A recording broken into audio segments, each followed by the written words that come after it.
a cancer journey sharing in the face of curtain call to be done by Dr. Amy Hosson for her father, Pio Hosson, liver cancer.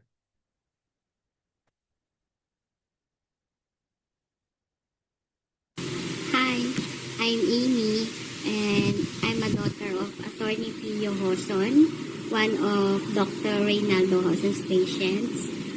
Papa was diagnosed with lung cancer last year, 2020, at the time of pandemic.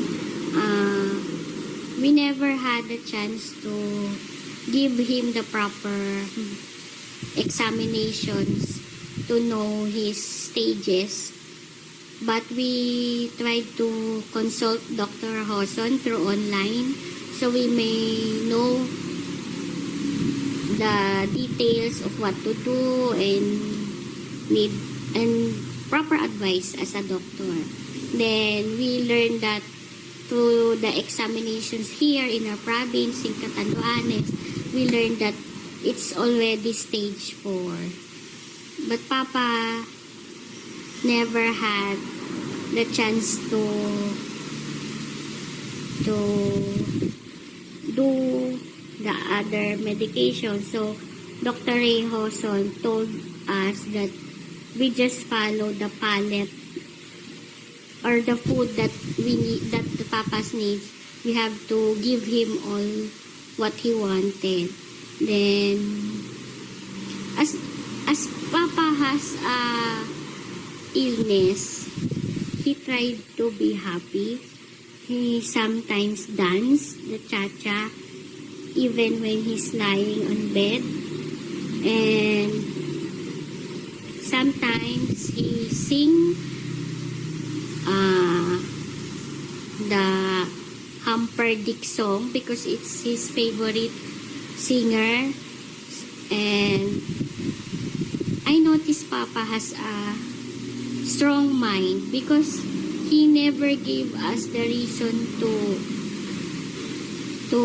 give up, to take care of him. But still, he tried to be concerned even when he's lying on bed. We just, as a family, especially me, I took care of Papa mostly. I gave him all the care that he needs. I give him bath. I give him food, anything that he wants. Sometimes he requests for lechon. Sometimes he requests for dinuguan. Anything that he wants, I order it so he can be happy. I think that's the only thing that I can do for him, that we have to give him the best care, the best food, and the best guidance. We tried to, every day we tried to listen to worship songs. We attended Mass online. We recite Rosary every day. And we listen to Humperdinck. And sometimes we listen to ballroom songs, cha-cha. And Papa sometimes dance while he was lying in bed. As for me, as a cancer patient, I think it's the best that we give everything that a cancer patients need to have. Proper guidance, love, care, patience, provide them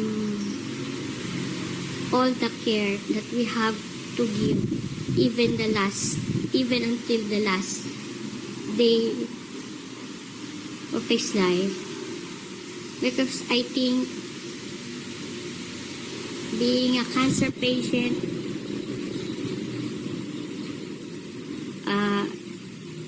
is a brave stage.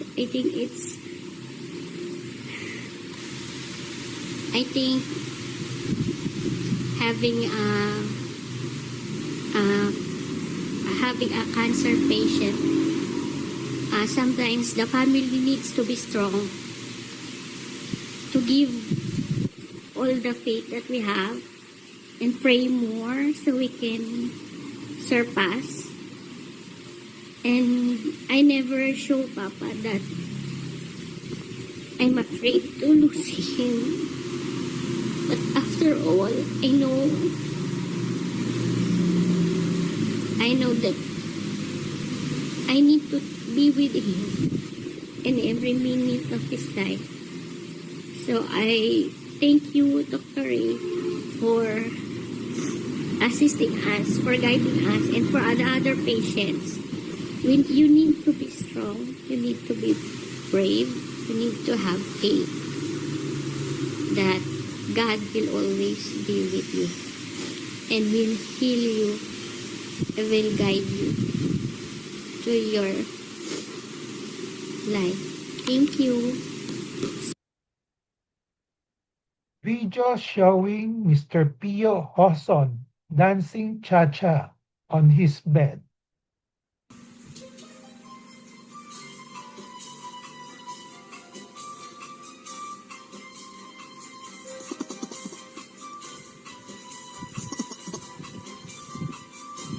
Dapat may smile, Papa.